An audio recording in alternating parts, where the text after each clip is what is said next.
So these are all tragedies which we have been facing. So for us, this is not a matter of to do politics. When we go back, we'll be opposing BJP, we'll be opposing Nishikant Dubey tooth and nail.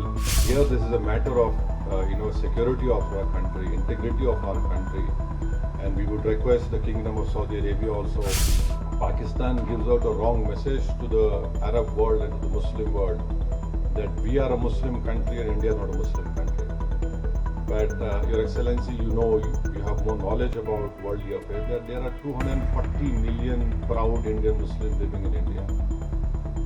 And not only that, we have our Islamic scholars are much better than any scholars in the world.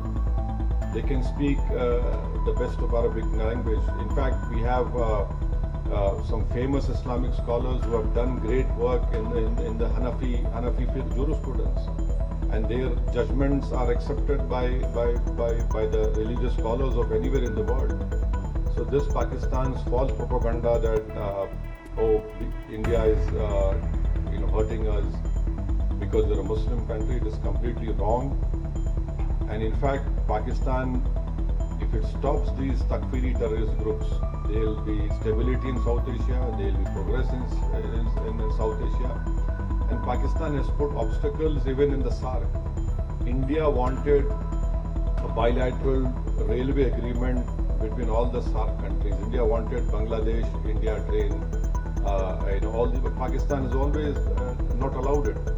So we hope that our delegation, which is here on this purpose, to request you to bring to your light what Pakistan has been doing in India, and this false propaganda of Pakistan that they have this great military prowess, nothing like that. What happened on the 9th, their 9 air bases were targeted.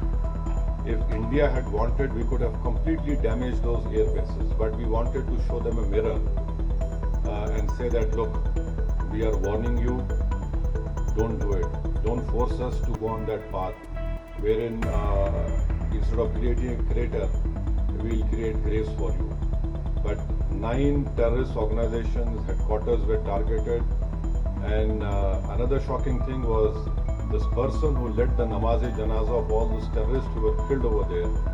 The Namaz-e-Janaza was performed by a person who's again a designated US terrorist. And in Namaz-e-Janaza you have these proscribed organization members along with the Pakistani army.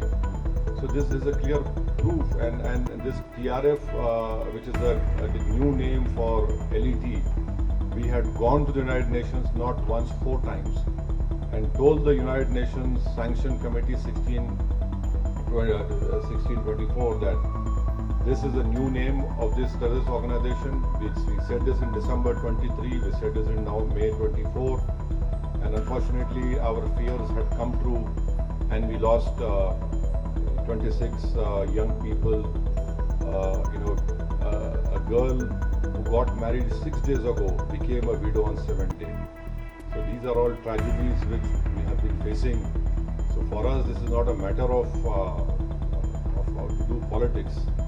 Yes, when we go back, we'll be opposing BJP, we'll be opposing Nishikant Dubey tooth and nail. But here, this is a matter of security of our country, integrity of our country, and we would request the Kingdom of Saudi Arabia also that you have faced terrorist acts in May 2003 and 8 years ago at Aramco, so we hope that, and also you know very well that the Ulema Council of Saudi Arabia have given a fatwa against terrorism. In that fatwa, they have clearly stated that financing of terrorism, you are complicit in the terror act. We hope that the Kingdom of Saudi Arabia has stood with us, and we are proud. प्रभातखबर.com, विश्वास वही, रफ्तार